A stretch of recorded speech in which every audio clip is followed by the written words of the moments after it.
sunu dund aar sunuy mbokk. mooy li ñuy wax rek Daouda Ndiaye moo wax temps yi. nee na ku nekk solo moytu raxasu. CMS.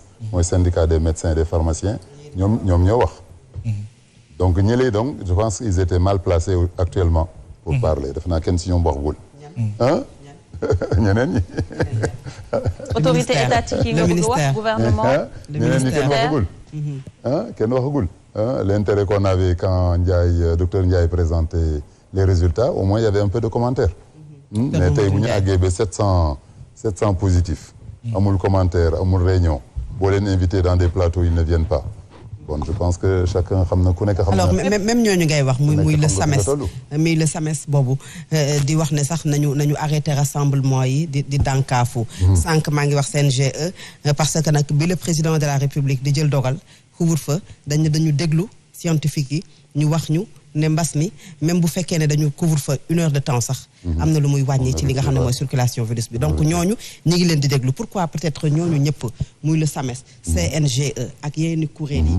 alerté wuñu c'est ça en fait alerté wuñu ci 3e vague bi nga xamante ne tey jural na Sénégal 733 cas et 19 en réanimation. mais alerte bi est-ce que doyul déjà est-ce qu'on a même besoin de ces organismes. tey kan moo ci amul mbokkam tey bu nekk hôpital wala. pourquoi laisser les autorités dem tournée économique et tout waxuñu. ba ñëpp dégg leen moo tax ma ne revenons à nos moutons ni ko tubaab bi di waxee. yow tey boo ñibbi sa kër defe naa.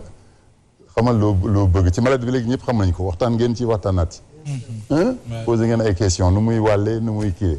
à peu près c'est le même le traitement sax encore par hasard c'est le même.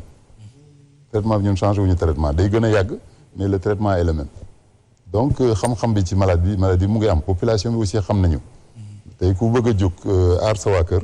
solal sa masque désinfecter sa intérieur kër avec de l'eau javelisée. bul demati dëj bul demati. seulement l'autre problème mooy justement ça loolu problème bi. mooy aujourd'hui koo fi ne te bul demati fenn bul demati fenn mu ne la tournée yaa ngi fii président mi ngi tourné. wala ñu ngi tëgg ay lamb stade yaa ngi fees day dem ba suuxat ci ba parce que ñu ngi que ne mbas mi amul en tout cas. loolu ñuy jàpp est-ce que mënatuñ leen gëmati. les gens du gouvernement est-ce que dégg ngeen kenn ku ci am mbas mi. parce que bi ñuy génn tamit ils avaient leur masque te li ñu Serigne Touba defaloon. mais bu ñuy màggal. nañ ñëpp joxe ay masques. est-ce que war nañ xalaat seen bopp rek joxe ay masques bu mu doy. mais est-ce que war nañ xalaat rek seen bopp parce que fu ñu dem fu ne dañuy rassembler ay nit ci ñoom. xam ne que ñoom ils ont été protégés parce qu'ils ont mis des masques ils sont distanciés même defe naa. distance bi amoon na ci. bon ñoom ni ñu def nañ ko xool ñu. kon ku ci nekk sa responsabilité individuelle. alors leneen lu ci am mooy dañuy wax ci info yi wala boog ñu laaj la. ne ñi nga xam ne sax dañu vacciné ba pare. delta bi. bàyyiwu leen fi nan la ñu mën a comprendre loolu ki jël première dose nan la ko feebar bi di def ki jël ñaari doses yi nan la koy def ki jëlul benn dose également nan la koy def boo ñu ko mën a expliquer. déjà les vaccins sax sont en rupture. am na ñu vacciné woon benn ils ont des problèmes pour retrouver le deuxième. il y a un nouveau scientifique qui a sorti maintenant ku vacciné wu benn balaa ñu lay wëral beneen boo xam ne c'est pas sûr que ñu am ko nañu doser say anticorps dans ton sang. si tu as la chance que benn injection bi monté na bu baax. alhamdulilah yow nga tu t'en vas kooku nag dinañu économiser quelques vaccins d'accord mais deuxième logique bi mooy loo xam ne amagul woon bi ngay créer vaccin bi est-ce que prévoir na ko oui c'est que delta bi ñuy génne vaccin il y a un an. Quelle est alors la pertinence du vaccin. mais c'est la bagarre contre la vie ça a toujours été la bagarre gisoo léegi antibiotiques yi on est au 3e 4e génération.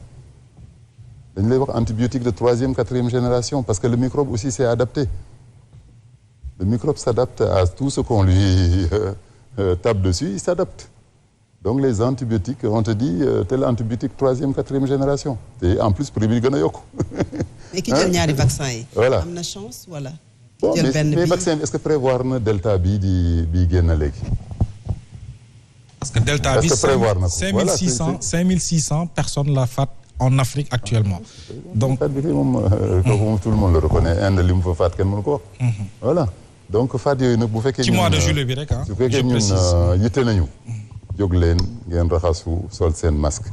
bàyyi leen mbooloo bi désinfecté leen seen kër. mais dañoo dégg say naataango yu wax ne ku ci jël ñaari vaccin yi mën nga bañ a am cas grave mën nga bañ a dem réanimation. ki ci jël benn nag mën nga dem am ay forme légère mu bañ a diis loolu moom moo tax peut-être ñu laaj la loolu ndax yow également ñi nga jot a amee te nga wax ne am nañu delta quelqu'un de 34 ans de 32 ans lan la ñu ci mën a jàpp avant delta bi gis naa ñu infecté après la première injection bon c'est vrai que presque à domicile lañ leen suivre d'accord léegi nag man pour ñu yor tout le dossier de savoir s'ils sont vaccinés combien de fois ils sont vaccinés bon kooku je vous dis sur les 17 malades qu'on a actuellement gëstooguñ ko bu baax mais mooy bu leen fàtte tamit man du may spécialiste bu leen fàtte du may spécialiste je suis un urgentiste samay anciens clients samay ñu ñëpp ñi ma gëm bu ñu ñëwee il faut ma yaatal leen moo tax ma dugg ci mais xëccoowu ma wax benn spécialiste xëccoowu ma wax benn expert xëccoowu ma benn infectiologue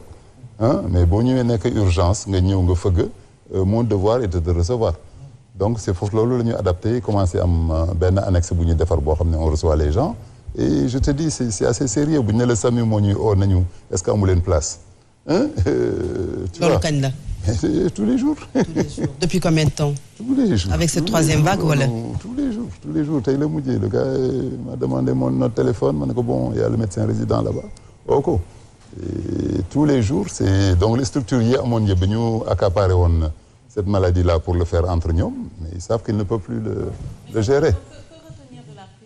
Parce que dégg nañ président de la République buy wax ne que dañoo war a peut-être remettre à niveau les CTE ñu ngi dégg ñu ngi waxu problème mu oxygène wala problème mu lit encore qu'est-ce qu'on peut retenir de la prise en charge. On peut retenir que c'est un grand problème. C'est un grand problème nee naa la man j'ai fait un chèque d'1,6 million d'oxygène hier en tant que privé.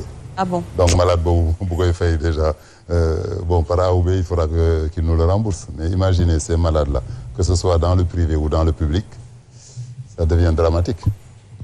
ak coût bu cher. bu ñu déggee 1 million et quelques pour coût bi dafa cher parce que ñu am benn malade boo xam ne moom kenn rek day jël 9 bouteilles par jour 9 bouteilles de 10 mètres cubes par jour. donc kooku ñaan naa état bi dimbal leen ñu ngeen di ñu livrer oxygène au moins ñu dimbale les Sénégalais qui sont malades.